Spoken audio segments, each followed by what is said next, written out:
Okay, so once again, half a day. Join me in welcoming Dr. Yue-Chen Lui, giving a presentation on ancient DNA, reveals 5 streams of migration into Micronesia and Matrilocality in early Pacific seafarers. Dr. Yue-Chen Liu received his PhD in zoology at Peking University, China, where he worked closely with Dr. Xu-Jin Luo and Dr. Stephen J. O'Brien to investigate the evolutionary history and the natural adaptation of the tiger and other field species using present-day and ancient DNA data. Specifically, he is very interested in using ancient DNA technique to investigate the genetic prehistory of the Pacific and working on research projects about Micronesia, a subregion of Oceania consisting of thousands of small islands in the northern part of the Pacific. Yue-Chen's presentation at the 2022 Pacific Preservation Technology Summit will tell a story about the prehistoric migrations into Micronesia and the match locality of early Pacific seafarers revealed by ancient DNA. So join me in welcoming Dr. Yue-Chen Liu.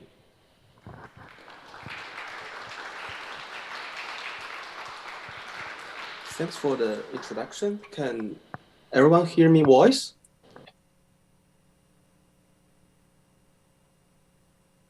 Yes, you're coming through and well.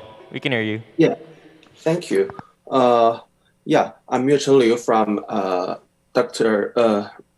David Rex Lab at Harvard University, and it's great to have this opportunity to present our work on ancient DNA and public history of Micronesia on behalf of our full scientific team. I'm very sorry that I cannot attend this meeting in person, but I'm still hoping you will be very interested and enjoy my talk today. So, in case that not everyone on this call are very familiar with what is ancient DNA, so I would like to start my talk from here to give a brief introduction about what is ancient DNA.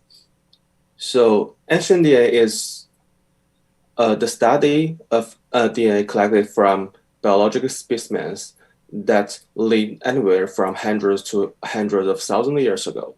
So in general, our collaborators help us to sample the bones from the burials. Ideally, they will give us the bones from cochlea. And we transfer these cochlea bones to our lab, and we deal with and prepare the samples in the clean room. And we pick a very small amount of the cochlea bones and drill them into the powders. And before we extract the DNA of the powders, we will do multiple steps of purification to remove the contaminants on the surface of these powders. So when we do the ancient DNA analysis, we just move the bones from the base pairs. It means we get the basis and the sequence information from the ancient specimens. So from these purification products, we extract DNA from them and establish the sequencing libraries. And because the endogenous DNA from the sequencing libraries is that from the ancient specimens is very fragmented, and the amount of the endogenous DNA of the ancient specimens is very low. So we generally do some rounds of captures. It means we use some biological baits to pick the endogenous DNA from the humans and the endogenous DNA out from the ancient specimens, and we send these capture products to the sequencing machine to get the base pairs. So you may have a question about why we choose the cochlea samples to extract DNA. Because the previous study shows that the endogenous DNA in the cochlea samples has the highest amount and the best qualities. And sometimes we cannot get the cochlea samples. We also can extract DNA from the teeth and the long bones from arms or legs. But ideally, if we can get cochlea samples, we will get more reliable and better DNA. So the increase of the ancient DNA data the idea to increase the ancient DNA data throughout the world is beginning from the 2013. And you can notice here that in recent 5 years, maybe, there is a boom of ancient DNA data throughout the world. But there is question is that there is a very unequal distribution of the ancient DNA data production geographically. You can see in this map, a lot of ancient DNA data is come from the Europe and Siberia, but other places around the world that do not have a lot of ancient DNA data, especially from the Oceania region. So when we get some ancient DNA data in hand, what an ancient DNA study can tell us. So generally, we can know the population history through time. This is a case study from Britain that the authors, the researchers sampled a lot of ancient DNA samples from Britain throughout the early Bronze Age to the Iron Age. And you can see there is a different population history variation throughout the time. And also, we can know that the ancestry components and the proportion of the prehistoric groups. This is a case study in Africa. They collected some ancient DNA samples from the Africa, and they propose a genomic ancestry model for different and prehistoric groups. And more specifically, if you can have a very great picture of the samples from the same burials, you can also, using this ancient DNA data, to reconstruct the family structure to investigate the social structure like Matrilocality or Petrolocality of the prehistoric society. So for our study, we are focusing on the population history of Oceania. I think all of you are very familiar with this geographic orientation of Oceania. But when we talk about the history of Oceania, it always contains that the human migration events happen in 2 very different time scales. The first one, the early migration stage, is happened around 50,000 years ago. The modern humans first arrived in island South Asia, New Guinea, Bismarck Archipelago, Solomon Islands, and Australia. While the second stage of migration is only happened after 5,000 years ago. The Austronesian speakers, which carried almost all the East Asian related ancestry that stepped into the unoccupied islands in the Southwest Pacific, like Vanuatu, Fiji, and New Caledonia, and also the other regions of remote Oceania, like Micronesia and Polynesia. Due to the recent advances of archaeology, linguistics, and genetics, especially for techniques of ancient DNA, the human history of Southwest Pacific and Polynesia is much more clear than the human history that we know for Micronesia. The current human history in Micronesia is still unclear and controversial. And in the Southwest Pacific, I think all of you are known that the evidence of first human presence in the Southwest Pacific and Polynesia is associated with the Lapita pottery culture, which is a kind of red flint potteries that's widely found in near Oceania, like the Bismarck Archipelago, and Southwest Pacific and Polynesia, like the Vanuatu, Fiji, New Caledonia, Samoa, and Tonga. And recent ancient DNA analysis that they extract the DNA from the Lapita people, the results from those ancient DNA studies suggest that the people buried at the Lapita and or immediately post-Lapita sites in Vanuatu and Tonga, that the people buried there derive all their genetic ancestry from an East Asian related populations. You can see here, when we analyze the genetic ancestry of this Lapita people, we will see that all the genetic ancestry of the Lapita people are almost 100% of East Asian ancestry. But when we see here, the people lived at the end of the Lapita period or afterwards, I mean, after the Lapita period ends, the ancestry of this people are changed. What happened? It means because at the end of the Lapita period, an alternative migration from the near Oceania, specifically they are from the Bismarck archipelago, happened at the end of the Lapita periods. They brought another kind of ancestry, which we call here is Papuans, that this second migration wave that brought this Papuan ancestry into the remote Oceania that arrived to Vanuatu, Tonga, and other islands in Polynesia. So if you see the present-day people in the remote Oceania, like Tonga and Samoa and other islands, all of them harbored higher than 25% of the ancestry from the Papuan lineage. But compared to the Southwest Pacific and Polynesia, the human history in Micronesia is much less understood. Only a few clues that from archaeology, linguistics, and genetics can give us some pictures, but indicate a very complicated scenarios. For example, we know that the evidence of first human presence in Micronesia is associated with another kind of relic potteries we call the Mariana redwares, and these potteries that probably dating to around as early as to 3,500 years ago.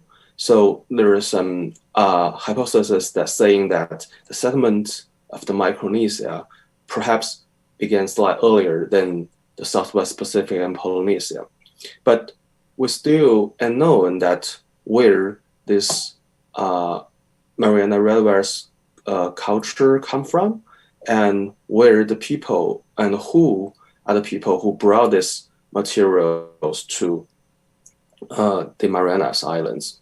So in our study, the first question we want to answer that is where the first people arrived in the Mariana Islands come from. There are debates that whether these people come from the Philippines or more southern part of the island South Asia, because there are similar ceramics that have been evacuated, have been found both in the Philippines and more southern parts of the island Southeast Asia. So there is another kind of analysis that based on languages and the linguistic analysis of all the Malayan Polynesian languages, which contains all the Austronesian languages except the language spoken in Taiwan. So this linguistic tree also attests that the cultural history in Micronesia is very complicated. You can see here the language that's spoken in Guam by the Chamorro people, and also the language spoken in Palau, or the Palauans, belongs to the first subgroup of this Malayan Polynesian language family, which is indicated that these two languages are probably associated with the earliest realization of the Malayo-Polynesian language, while the other language spoken in Micronesia is belong to another big language family group, which we call Central Eastern Malayan Polynesian language family group. And in this group, which it not only consists of the language spoken in Micronesia, but also consists with some languages spoken in Southwest Pacific and Polynesia. And most of the languages spoken in Micronesia, they belong to a single nuclear Micronesia language group. And there is several hypotheses that where this nuclear Micronesia language group come from. I mean, the origin of where they are origin from. So generally there are three hypotheses. One is that one hypothesis thinks that this nuclear Micronesia language group originated from the Admiralty Islands, and the other hypothesis think they are originated from somewhere in the Solomon Islands, and also the third hypothesis think they originated from somewhere in Vanuatu. So in our study, we want to ask a second question is that based on this linguistic analysis, we see probably different population history in Western and Central Eastern Micronesia. So if we can, the second question we want to ask here is that can we detect some different population history using our ancient DNA genetic method by comparing the different populations in Western and Central Eastern Micronesia.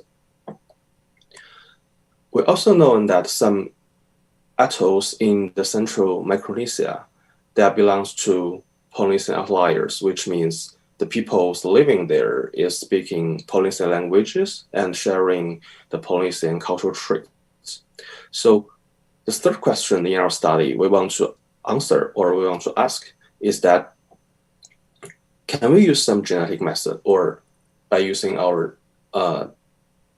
ancient or modern DNA data to detect some interactions between the Polynesian populations and Micronesian populations? And the fourth question we want to know is that the latipulars in the Marianas appeared around 1,100 years ago. So we are wondering if this Lati cultures is developed by the local people who is derived from the first islanders in the Marianas, or this Lati culture is brought by other people who is coming with an alternative waves of migration. So to answer this question and really appreciate the efforts from Rosalind and Joanne, so in this study, we have collected the 164 prehistoric samples from Western to Central Micronesia, and we also collect 112 present-day individuals from Western to Central Micronesia. Among these individuals, the earliest individual we included in our study is the individual from Guam, which is dating to 2,800 years ago, belongs to the Unai period. And we also include 125 individuals who lived during the Lati period. And the most recent prehistoric samples is from Pompeii. It's around 500 who is lived around 500 and 300 years ago. We also have some present-day samples from Palau, Guam, Truk, and Pompeii. So we can compare if the ancient individuals from the Micronesia is the same or different from present-day individuals from the same islands. So to have a first impression of how this individuals in Micronesia, to get a first impression of the genetic ancestry of these individuals in Micronesia, we conduct an analysis called principal component analysis. So each dots in this figure representing to one individuals. So you can see here we compared all the new reported ancient and present-day individuals from this study with the other published present-day or prehistoric individuals throughout the Oceania region. And in this figure, we find that two genetic cline. What the genetic cline means? You can imagine if a series of people, a series of group of people whose ancestry is derived from two source populations. In our study, one source is from the Papuans, and the other source is from we call first remote Oceanians. If a group of people that have the same two sources populations, but they are mixed with different proportions, we will observe a cline like this. They will have different proportions of the yellow components and different proportions of this red components. In this figure, these things is reflected as a line, a dashed line we marked in this figure. So we have observed two clines that in this figure. The first cline is this blue ones, which links the individuals or the groups from the Bismarcks, which labeled as light blue here. For example, the Banning speakers in the Bismarcks, and also the Vanuatu samples, which labeled as the purple dots. And it's also linked the Polynesian samples from Tonga, Samoa, and other Polynesian outliers like the Tikopia and some other islands. So this means this group of people that their ancestry consist of two different sources. One is related to the population on the right side, on the right end, and the other sources are related to the people who is located on the right side. So on the right side, we can see here there is a big cluster that consists of all the green dots. The green dots that contains all the people that we sampled from Saipan and Guam, including all the people live in the Unai period and also live in the Latte period. And also all the published Lapita individuals are also clustered together in this group.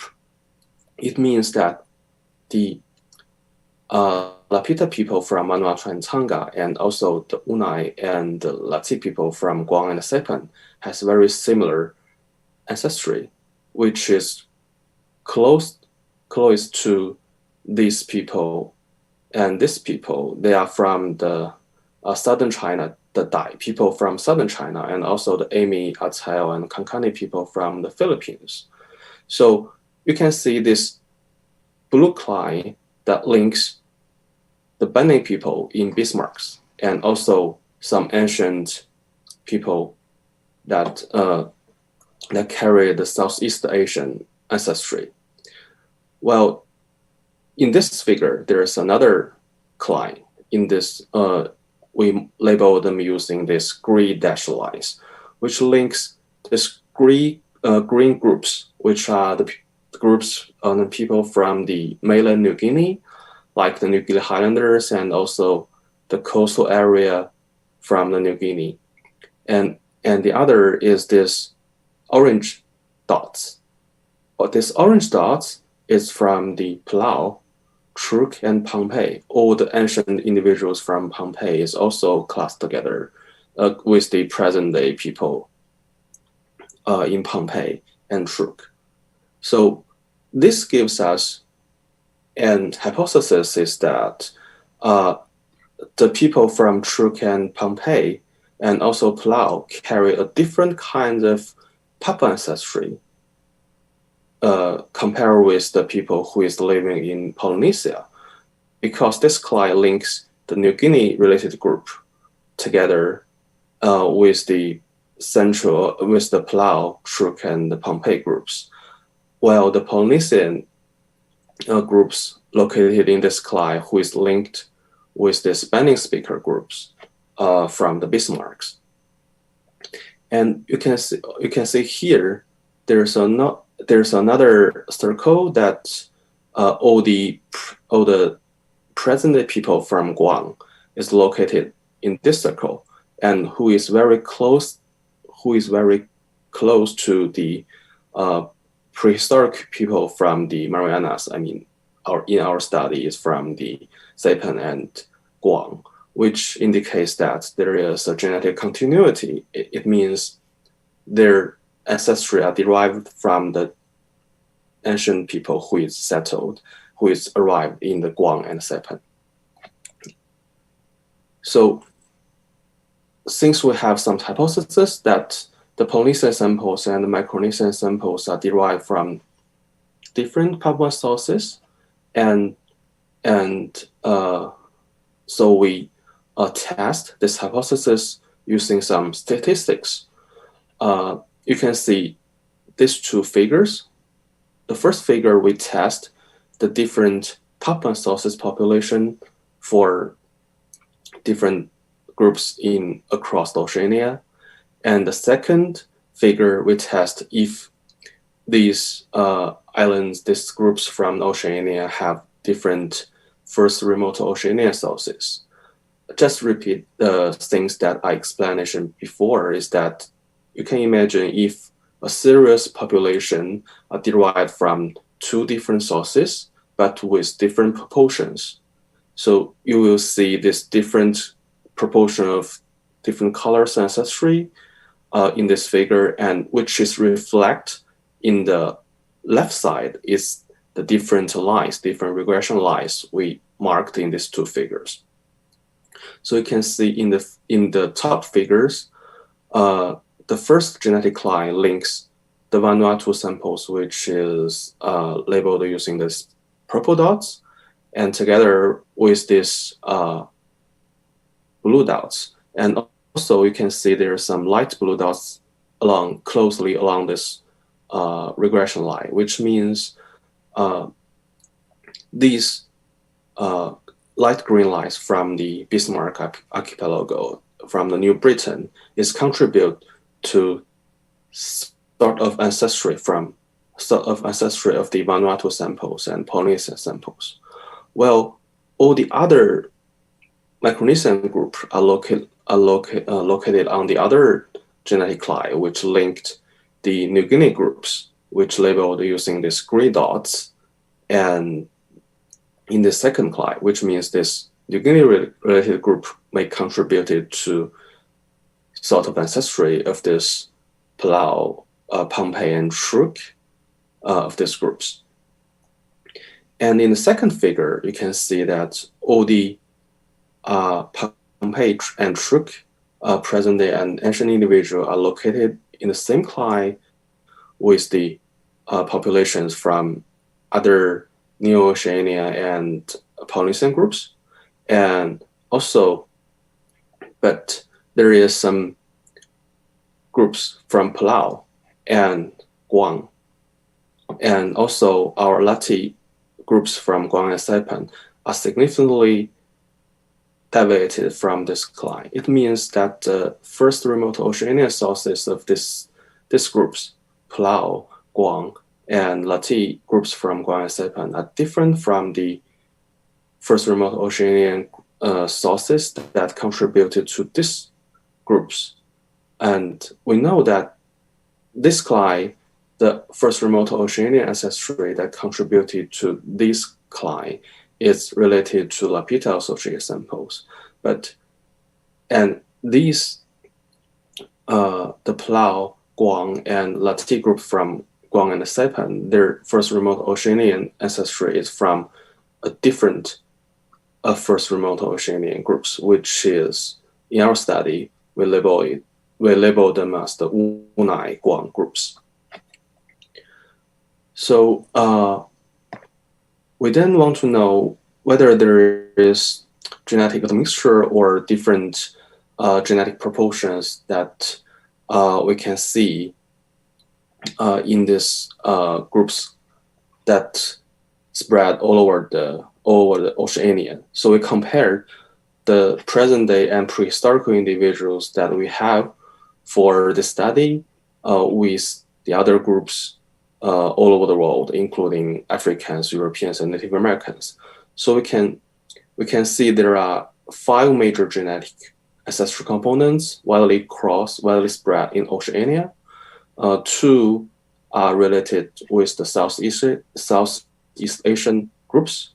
One is maximized in Wunai and Lati groups from Guam and Saipan.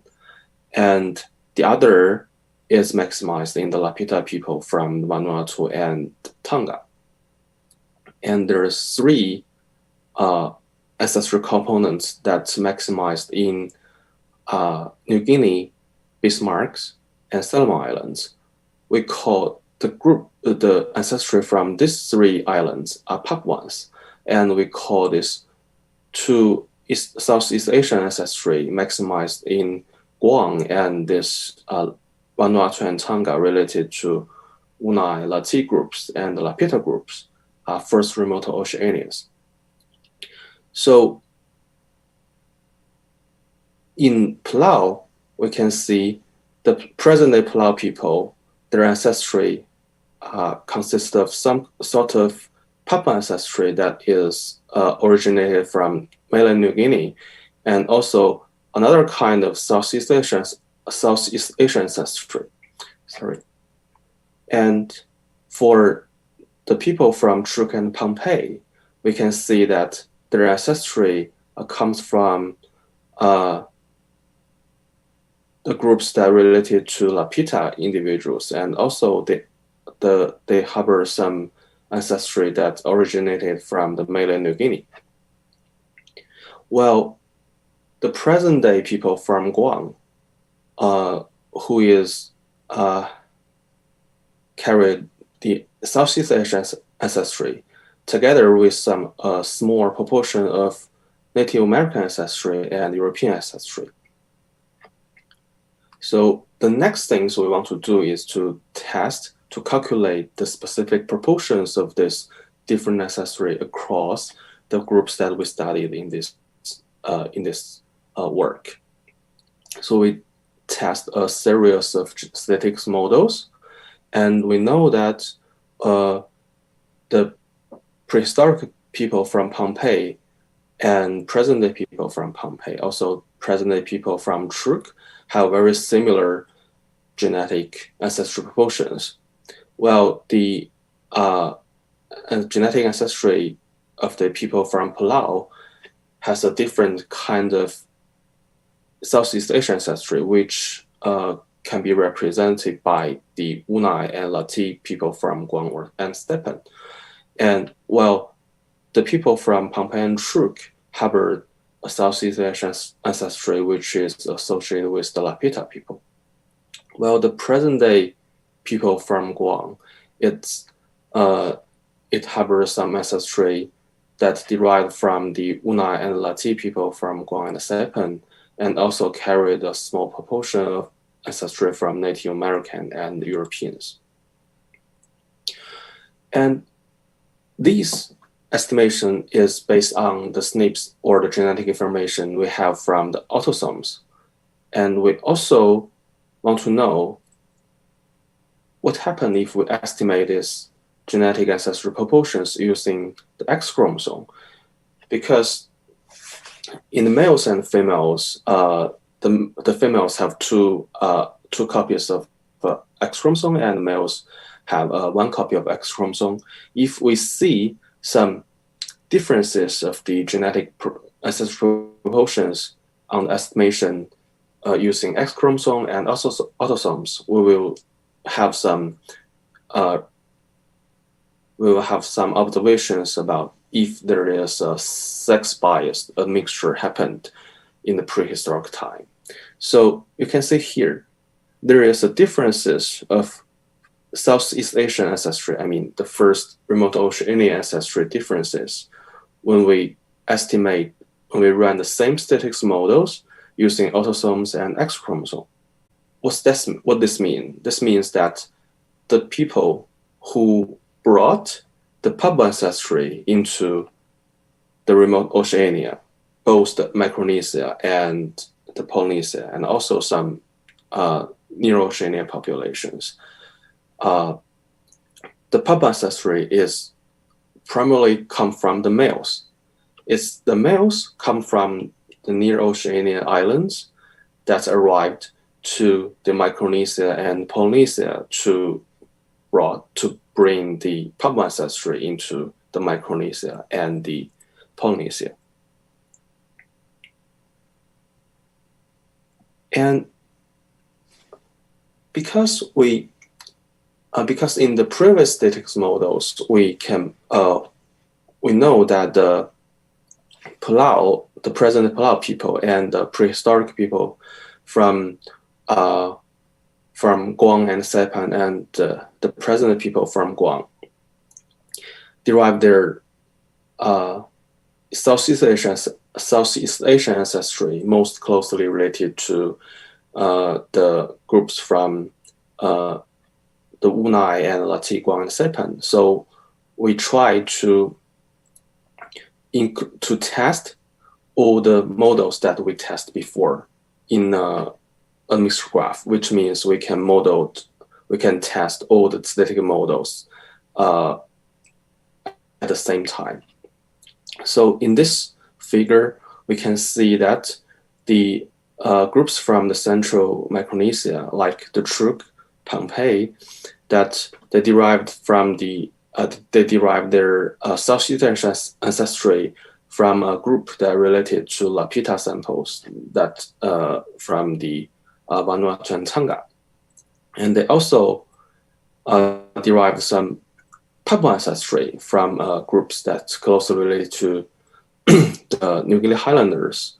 More specifically, they are most close related to the people who is living in Manus Islands, which belongs to the Andamite Islands.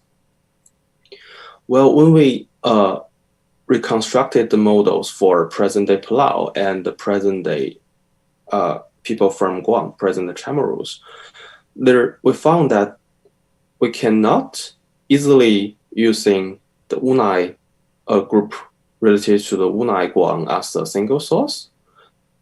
When we model this present-day people from Palau and Guam, we need and we must to involve an alternative Southeast Asian lineage. Here we call the FRO Palau, which is contributed to the present-day people, the ancestral present people in Palau, and also contributed to some of the proportion of the ancestry of the Lati peoples from Saipan and Guam, and also the present-day Chamorros.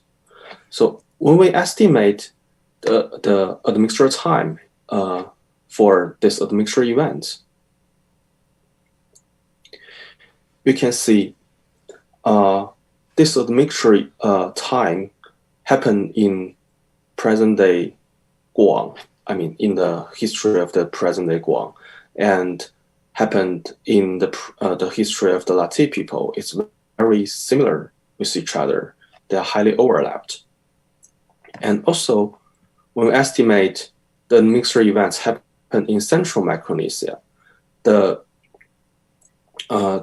admixture time happened in central Micronesia, and also the Southwest Pacific and Polynesia is also very overlapped. But although the admixture time happened almost at the same time, but you can recognize there are at least 5 different kind of ancestry involved in these admixture events. We have involved 3 lineage of first remote Oceania ancestry. We call here is the the first remote Oceania Marianas, the first remote Oceania Palau, and the first remote Oceania Southwest Pacific, which related to the Wunai peoples we found in Guam, and ancestral lineage we found in the ancestry of the present-day people in Palau, and also it has some proportion of ancestry in the Lati people. And this first remote Oceania ancestry, Southwest Pacific, is associated with the Lapita people who live in Vanuatu and Tonga. And in this admixture events is also include two different kinds of Papua ancestry. One is related to Highlanders in mainland New Guinea, and the other is associated with the Banning speakers who is living in New Britain. So when in our present day people, in all the present day samples that we collected across the ocean, across the Micronesia, we also find one individual who has some genetic ancestry that comes from the Polynesian source. We think in our analysis, this Polynesian sources come from other Polynesian outliers islands like Tikopia and onto Java, but further sampling may help us to have a more clear impression or clear explanation of where this Polynesian gene flow come from. And we also observed that the Matrilocality in the early Pacific Islanders, the Matrilocality, it means that a female, when she is get mature and get married, she is brought her husband together to live with her mothers, and the patrilocality is in the vice versa situation. So in our ancient DNA data from the Lapita people and the Unai people, we observed a complete differentiation of their mitochondrial DNA.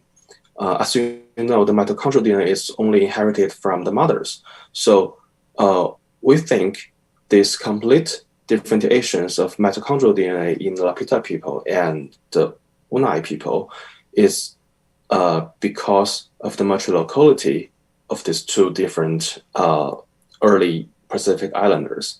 So we do some modelings, and we got a very significant p-values that this p-values tells us that only if this published history is only under the random genetic drift,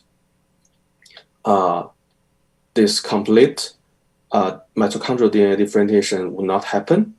So it means these mitochondrial DNA differentiation in Unai people and Lapita people should be due to the matrilocality the matrilocality practice of the early Pacific Islanders.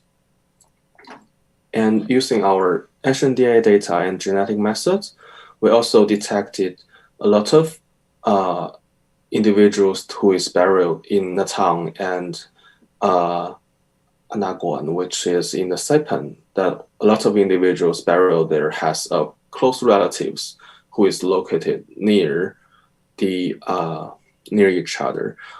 In the Lati peoples, 80 out of 125 peoples who has a closely related individual, which means they have a kinship that's up to third or fourth degree.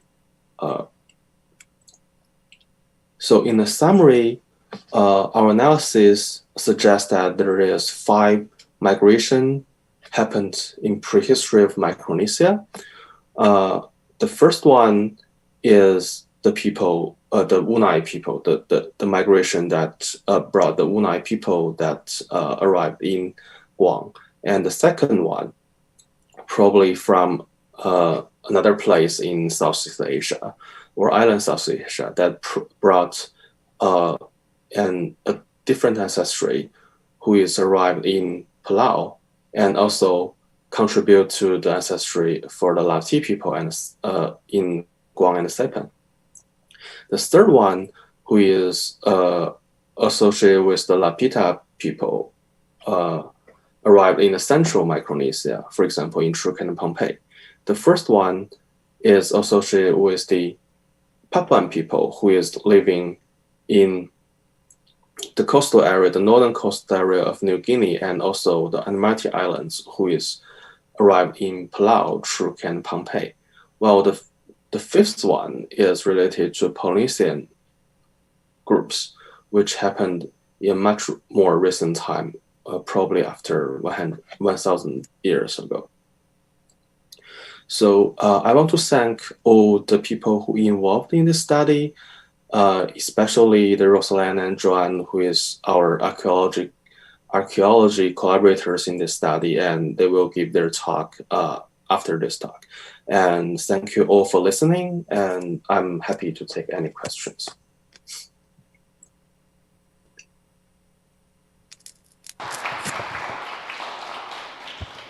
All right, so we'll now be doing the question and answer. So if you have a question, you can go and raise your hand, and we will come to you with a mic. So that way, Dr. Liu can also hear the question as well.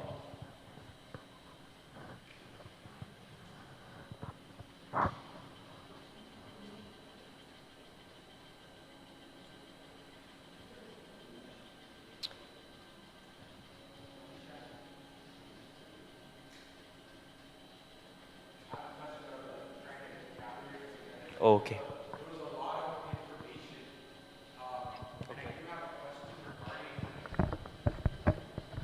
Thank you, Doctor, for your presentation today. I can't see you on our screen, but that's okay.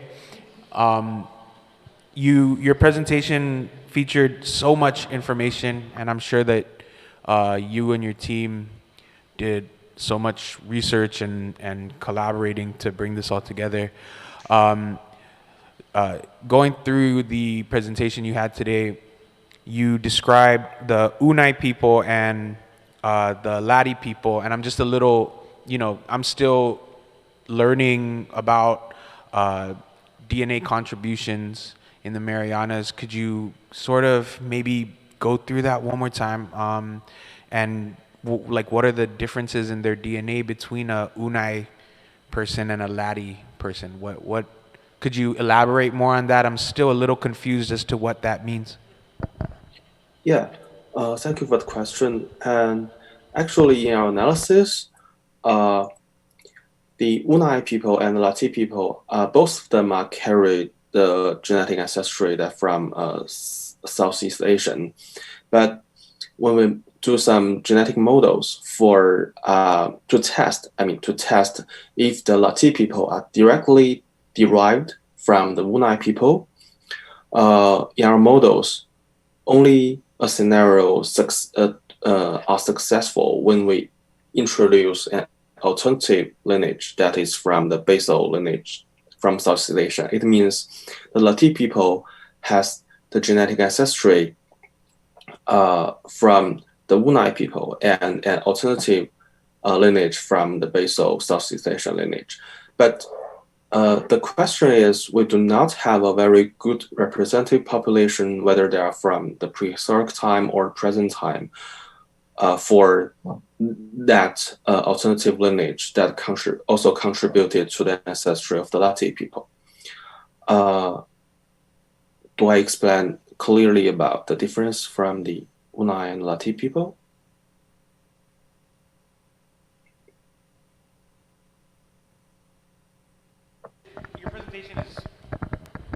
Your presentation is just opening my mind to even further questions.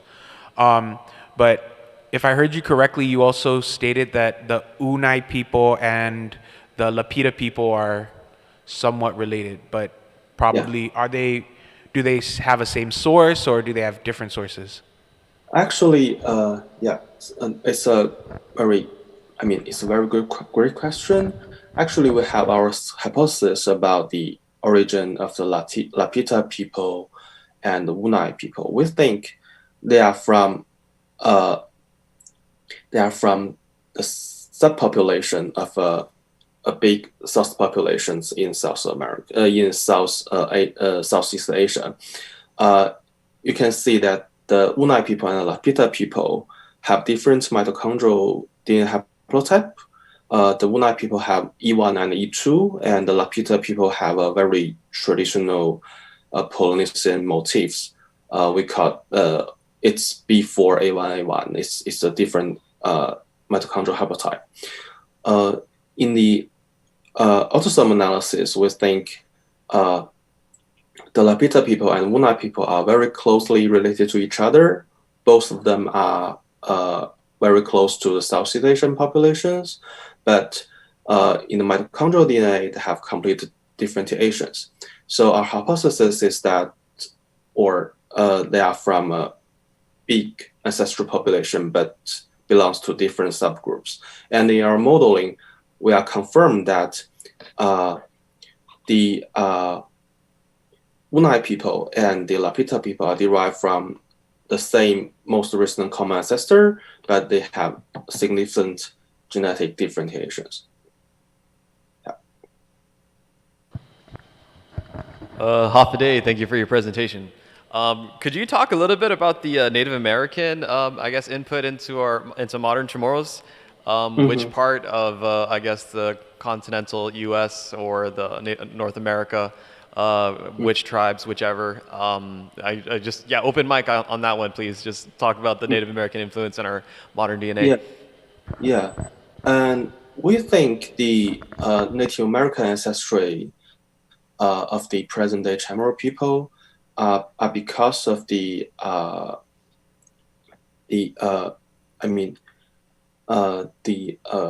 activity during the Spanish colonial period, because they brought people from Native America, from the American to the Southeast Asia.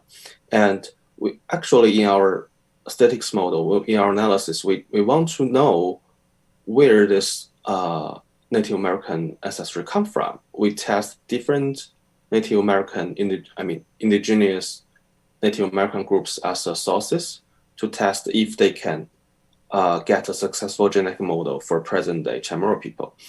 Actually, we can get a lot of success models when using different indigenous Native American groups. So the conclusion is that due to the limitation of our data, we do not know the exactly origin of the of this Native American ancestry, but the results or the conclusion, we know that all the present-day Chamorros who have a sort of Native American ancestry and also a little proportion of the European ancestry. Yes. Thank you. I guess a follow-up.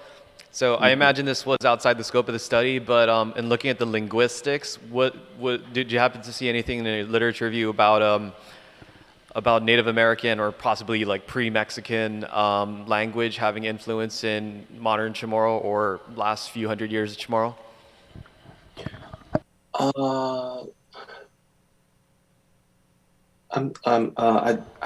I do not have some expertise about this topic, but but I think I think the focus of our study or our research is the Chamorro languages. I do not know much about the Native American languages and maybe the Mexican language that influenced the Chamorro. I'm sorry about that. No worries. Yeah, I imagined it was outside the scope. I just thought I'd take a shot. Thank you. Okay, so this is all the time we have, unfortunately, but we thank you also for your questions. And thank you again, Susan Aussie, Dr. Liu, on behalf of the Guam Preservation Trust. We would like to thank you for this presentation and taking the time out to share this knowledge and this research that you've accumulated and answering a few questions from our attendees. We have a certificate that we can't give to you in person, but we will find a way to give it to you. So once again, Susan Aussie. Yeah, thank you. Very much.